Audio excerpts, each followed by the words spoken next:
तो देखेंगे कि अब यहाँ पे मैं दूसरा क्वेश्चन बता रहा हूँ जिसमें कि अब एक ही क्वेश्चन में तीन तीन मशीनें खरीदी गई हैं। अब तीन तीन मशीनों को खरीदा गया है तो क्वेश्चन को किस प्रकार से लगाएंगे, उसमें डेप्रिसिएशन किस प्रकार से लगाएंगे। तो अब इस क्वेश्चन को सबसे पहले पढ़िए और फिर मैं क्वेश्चन को बताता हूँ। तो देखेंगे एक फर्म ने 1 जनवरी 2009 को 1 जनवरी 2009 को तारीखों का बहुत ध्यान देना है यहाँ पे आप लोगों को। 1 जनवरी 2009 को 22,500 की एक मशीन खरीदी। 22,500 की 1 जनवरी 2009 को खरीदी और यह अनुमान लगाया गया कि यह मशीन बाद में 2,500 रुपये की बिक जाएगी। कितने की बिकेगी? 2,500 रुपये की बिक जाएगी।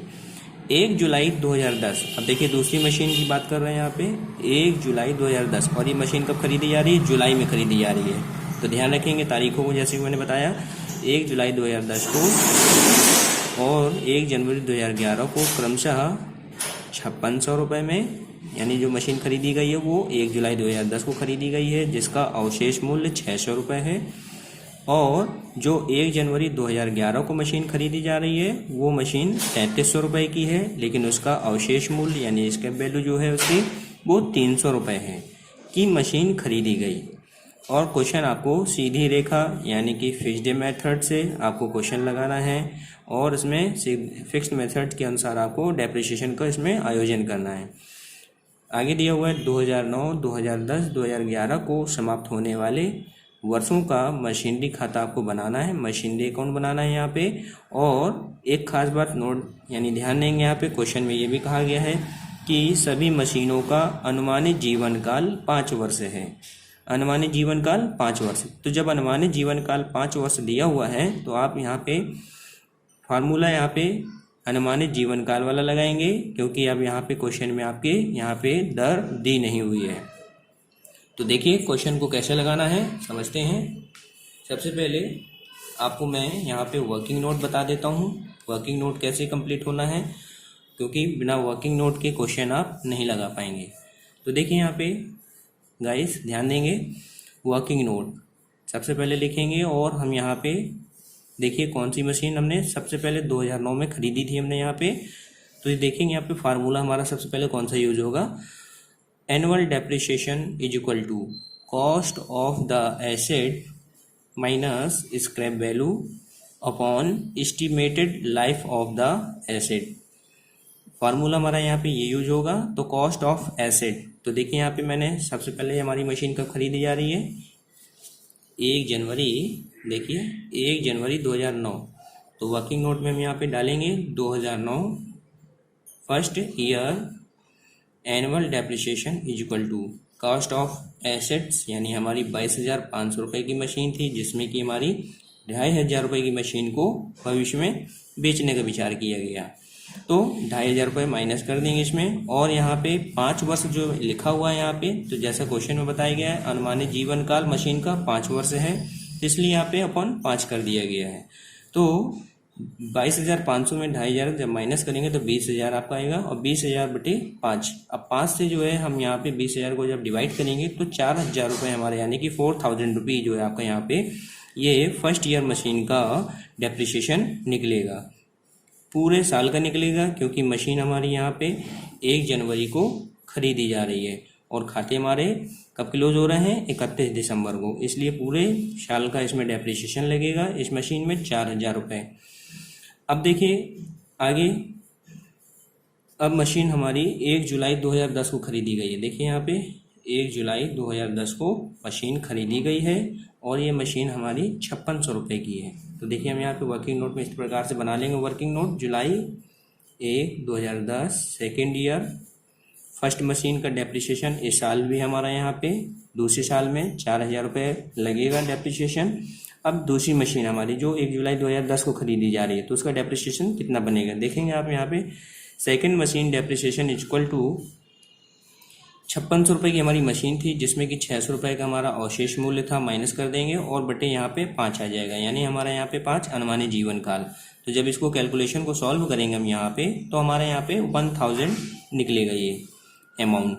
तो 1000 अमाउंट जो ये निकल रहा है हमारा, ये मशीन का पूरा 1 साल का निकल रहा है अभी, क्योंकि हमारी मशीन 1 जुलाई को ख़रीदी जा रही है। तो इसलिए हम देखेंगे यहाँ पे कि हमारी मशीन केवल 6 महीने ही चल रही है, जुलाई, अगस्त, सितंबर, अक्टूबर, नवंबर, दिसंबर 31, यानी 6 महीने हो गए हैं। तो इसलिए हम यहाँ पे 6 महीने का ही डेप्रिसिएशन लगाएंगे सेकेंड ईयर की मशीन में, सेकेंड में। तो देखिए 6 months depreciation equal to, machine में हमारा टोटल 1 साल का पूरा हैरास कितना निकल रहा था, 1000 रुपये निकल रहा था। तो 1000 का हम यहाँ पे 6 महीने मशीन हमारी चल रही है, तो 6/12 कर देंगे। तो इसको जब हम इसको कैलकुलेशन को सॉल्व करेंगे तो हमारी मशीन का जो डेप्रिसिएशन निकलेगा वो 500 रुपये निकलेगा। तो ये 500 रुपये का डेप्रिसिएशन केवल आपका, यानी कि 2010 के लिए ही केवल ये मशीन आपका है, ये डेप्रिसिएशन। अगले साल जब मशीन हमारी ये ट्रांसफ़र होके 2011 में जाएगी तो ये मशीन का फुल डेप्रिसिएशन हमारा पूरा लगेगा। तो देखिए जैसे कि इसमें मैंने आपको समझाया वर्किंग नोट में कि अब ये मशीन अगले साल जैसे ट्रांसफ़र होगी, पहली मशीन 2011 में ट्रांसफ़र हो रही है डेप्रिसिएशन के लिए, फिर यहाँ पे दूसरी मशीन भी ट्रांसफ़र हो रही है अगले साल के लिए 2011 के लिए। तो सबसे पहले देखिए इसमें हम क्या वर्किंग नोट में बनाएंगे, यहाँ पे जनवरी 2011 थर्ड ईयर। तो फर्स्ट ईयर मशीन डेप्रिसिएशन 4000 रुपये लगेगा हमारा यहाँ पे 2011 में, और सेकेंड मशीन का डेप्रिसिएशन पूरा फुल लगेगा, क्योंकि हमारे यहाँ पे पिछले 2010 में जो हमने मशीन चलाई थी वो केवल 6 महीने ही चलाई थी, इसलिए 500 रुपये हमारा बन रहा था। लेकिन अब अगले साल ये मशीन ट्रांसफ़र होकर जब जा रही है तो मशीन 1 जनवरी से लेकर पूरा 31 दिसंबर तक पूरा 1 साल चलेगी, तो इसलिए पूरा डेप्रिसिएशन हमारा 1000 यहाँ पे कटेगा। तो अब देखेंगे अभी आप यहाँ पे, ये तो 4000 1000 आपकी फर्स्ट मशीन और सेकंड मशीन का डेप्रिसिएशन दिया हुआ है 2011 के लिए। लेकिन अब 2011 में तीसरी मशीन भी खरीदी जा रही है। देखिए 1 जनवरी 2011 को क्रमशः अब यहाँ पे 3300 रुपये की मशीन खरीदी गई है, जिसका अवशेष मूल्य 300 रुपये है। तो देखिए यहाँ पे थर्ड मशीन डेप्रिसिएशन 3300 की खरीदी गई है, 300 रुपये इसका यहाँ पे अवशेष मूल्य दिया हुआ है, और अनुमानित जीवन काल 5 वर्ष का है। तो इसको हम 5 से 3000 में डिवाइड कर देंगे तो 600 रुपये हमारा यहाँ पे थर्ड मशीन का डेप्रिसिएशन आ जाएगा। तो ये हमारी इस तरह से ये वर्किंग नोट जब हमारी कंप्लीट हो जाएगी तो ये वर्किंग नोट हमारी ये फेयर वर्क होना चाहिए क्वेश्चन में। ये जब भी हम क्वेश्चन फेयर कॉपी में लगाएंगे तो ये हमारा वर्किंग नोट फेयर होना चाहिए, क्योंकि क्वेश्चन से ये अटैच होता है, इसको भी जो है क्वेश्चन के साथ में ऐड करना होता है। ये रफली वर्क नहीं रहेगा, वर्किंग नोट आपका फेयर वर्क है। तो अब आप देखेंगे क्वेश्चन को इस तरह लगाना है आपको। 2009 साल डालेंगे यहाँ पे ईयर, और ये एक पहली मशीन हमारी कब खरीदी गई थी, जनवरी 1 को खरीदी गई थी।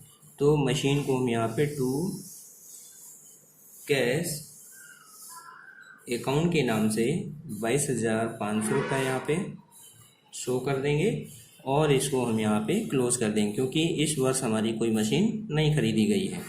तो 22,500 रुपये यानी कि आप यहाँ पे लिख देंगे, और यहाँ पे 2009 लिखेंगे, और फिर यहाँ पे डेप्रिसिएशन आप यहाँ पे दिखाएंगे 31 दिसंबर को by depreciation account is equal to. तो देखेंगे अब आप यहाँ पे by depreciation account is equal to में यहाँ पे क्या होगा,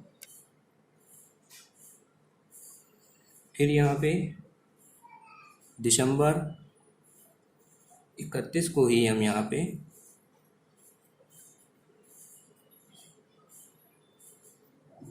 दिसंबर 31 को ही हम यहाँ पे बैलेंस भी शो करेंगे यहाँ पे बाई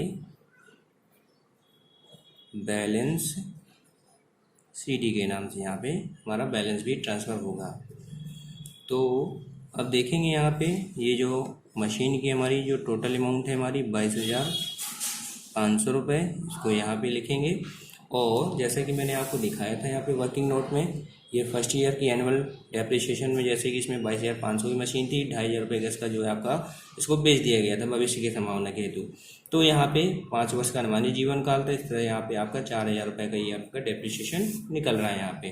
तो 4,000 रुपये हम यहाँ पे ये डेप्रिसिएशन शो कर देंगे, और अब इस अमाउंट को हम यहाँ पे माइनस कर देंगे, जिसमें कि हमारी 18,500 की बैलेंस शेष बचेगी। अब इस बैलेंस को हम अगले वर्ष के लिए यहाँ पे ट्रांसफ़र कर देंगे, इसको यहाँ पे ले आएंगे 2010 में, और 2010 में इसको जब हम ट्रांसफ़र करेंगे तो यहाँ पे बैलेंस हमारा दिसंबर 31 को निकल रहा है। अब इसको जो है हम यहाँ पे जब ट्रांसफ़र करके लाएंगे तो जनवरी 1 में बैलेंस हमारा आ जाएगा अगले वर्ष के लिए। तो टू बैलेंस बीडी के नाम से हमारा यहाँ पे 18,500 ये आ जाएगा। और देखेंगे जैसा कि क्वेश्चन में मैंने आपको बताया था कि मशीन हमारी यहाँ पे 2010 में ख़रीदी गई है। ये देखिए 1 जुलाई 2010 को मशीन ख़रीदी जा रही है 5600 रुपये की। तो यहाँ पे हम लिखेंगे, यहाँ पे तारीख नहीं डालेंगे, यहाँ पे जुलाई 1 टू कैश अकाउंट के नाम से यहाँ पे 5600 रुपये की हमारी एक मशीन ख़रीदी जा रही है। अब इस वर्ष कोई मशीन नहीं ख़रीदी जा रही है, इसलिए अब इसको हम यहाँ पे क्लोज़ कर देंगे। तो यहाँ पे टोटल हमारे यहाँ पे बनेगा 24,100। ये हमारा फाइनल टोटल बनेगा। इसको टोटल को हम इस साइड भी यहाँ पे दिखा देंगे। हम यहाँ पे 24,100। तो देखेंगे अब यहाँ पे फिर से 2010 डालेंगे यहाँ पे हम, और डेप्रिसिएशन यहाँ पे लिखेंगे।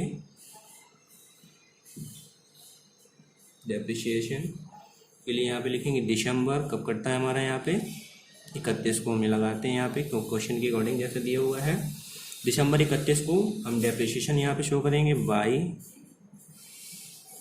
Depreciation account. तो देखेंगे यहाँ पे इस वर्ष अब हमारी 2 मशीनें हो गई हैं।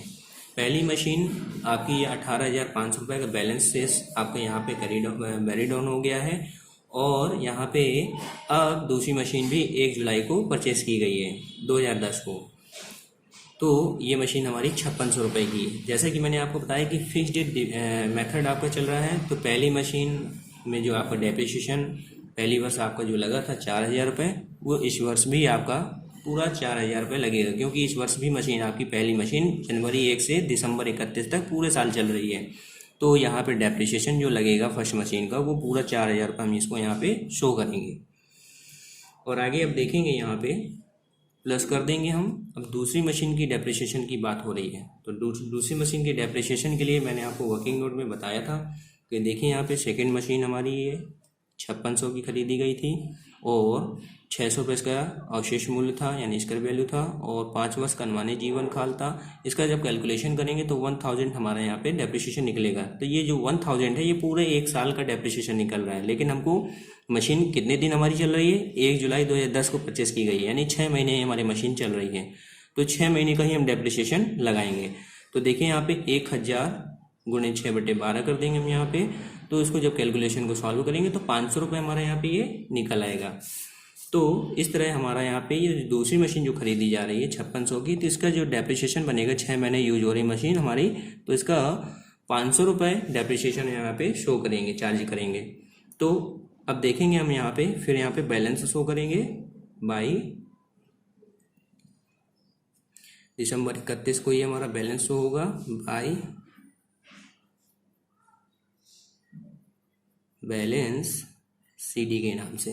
तो देखिए टोटल अमाउंट हमारी कितनी बन रही है यहाँ पे डेप्रिसिएशन 4,500 रुपये बन रही है। तो इसको हम यहाँ पे 4,500 शो कर देंगे। अब 24,100 से 4,500 को जब हम माइनस करेंगे तो हमारी बैलेंस जो बचेगी 19,600 बचेगी बैलेंस यहाँ पे। अब इस बैलेंस को अब हम अगले वर्ष ट्रांसफ़र कर देंगे 2011 के लिए। तो यहाँ पे देखेंगे 2011 लिख देंगे हम यहाँ पे, और ये बैलेंस हमारा पूरा जो ट्रांसफ़र होगा दिसंबर 31 को हमारा बैलेंस शो हो रहा है। अब ये बैलेंस हमारा यहाँ पे जनवरी 1 को बैलेंस यहाँ पे आ जाएगा। तो टू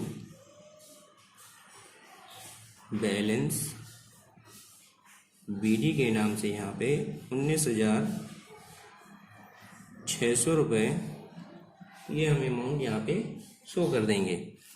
और देखिए जैसा कि क्वेश्चन में मैंने आपको बताया था कि 2011 जनवरी 2011 कौन सा ईयर चल रहा है हमारा मशीनरी अकाउंट का 2011।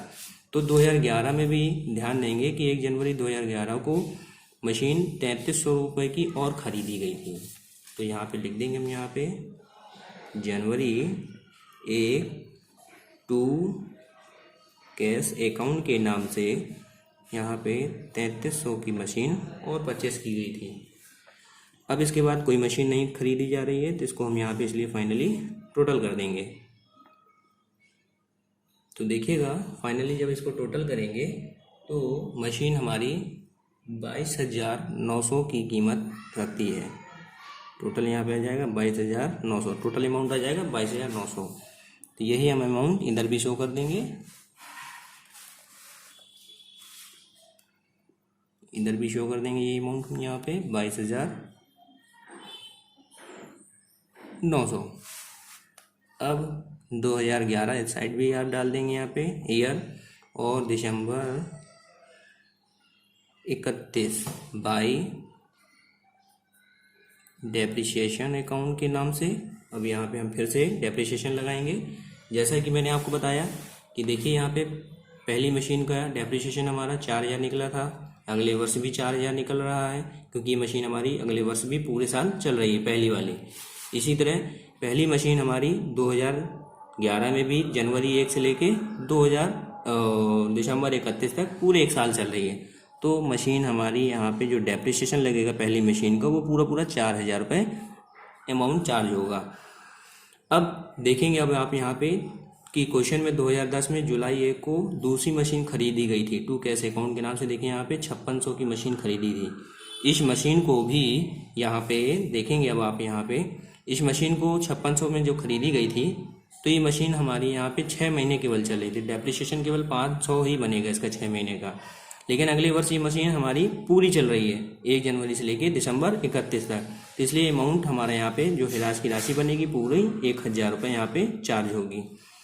और तीसरी मशीन हमारी जैसा इसमें बताया गया है कि जनवरी 1 को टू कैश अकाउंट के नाम से यहाँ पे 3300 की जो है खरीदी गई थी। तो इसमें देखिए डेप्रिसिएशन किस हिसाब से चार्ज करेंगे। थर्ड मशीन के लिए 3300 की मशीन है और 300 रुपये स्क्रैप वैल्यू है, 5 वर्ष का अनुमानित जीवन काल है। तो इसको 5 से 3,000 में इसको डिवाइड कर देंगे तो 600 रुपये हमारा यहाँ पे अमाउंट डेप्रिसिएशन का आ जाएगा। तो अब ये मशीन हमारी पूरे वर्ष चल रही है। देखिए जनवरी 1 से लेके दिसंबर 31 तक, तो पूरा 6 महीने का इसमें 1 साल का पूरा डेप्रिसिएशन चार्ज होगा। तो इसमें 1 साल का डेप्रिसिएशन जो निकल रहा है 3300 का, 300 रुपये माइनस करके स्क्रैप वैल्यू को, तो इसमें 600 रुपये हमारा यहाँ पे शो होगा। तो इस तरह हम तीनों मशीनों को डेप्रिसिएशन निकाल लिए हैं। इन सबको टोटल करके हम यहाँ पे लिख देंगे 5600 रुपये हमारा यहाँ पे आ जाएगा। और फिर यहाँ पे दिसंबर 31 को ही हमारा बैलेंस यहाँ पे दिसंबर 31 को ही हमारा यहाँ बैलेंस बचेगा फिर से बाई बैलेंस के नाम से। और ये 22,900 में से 5600 जब आप माइनस करेंगे तो 17,300 का अमाउंट बचेगा, 17,300 का। तो अब ये बैलेंस हमारा अगले वर्ष के लिए ट्रांसफ़र हो जाएगा। लेकिन आपका मशीनरी खाता 3 वर्ष के लिए क्वेश्चन में कहा गया था बनाने के लिए, तो 3 वर्ष का हमारा मशीनरी अकाउंट कंप्लीट हो चुका है। लेकिन हमारा जो बैलेंस इसका जो बच रहा है इसको अगले वर्ष के लिए दिखा के छोड़ देंगे। जनवरी 1 टू बैलेंस बीडी के नाम से यहाँ पे शो कर देंगे 17,300 रुपये।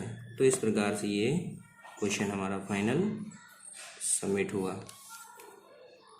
तो आगे इसी तरह मेरे और क्वेश्चनों को देखने के लिए मेरे YouTube चैनल को सब्सक्राइब करें, लाइक करें और शेयर करें। Thank you.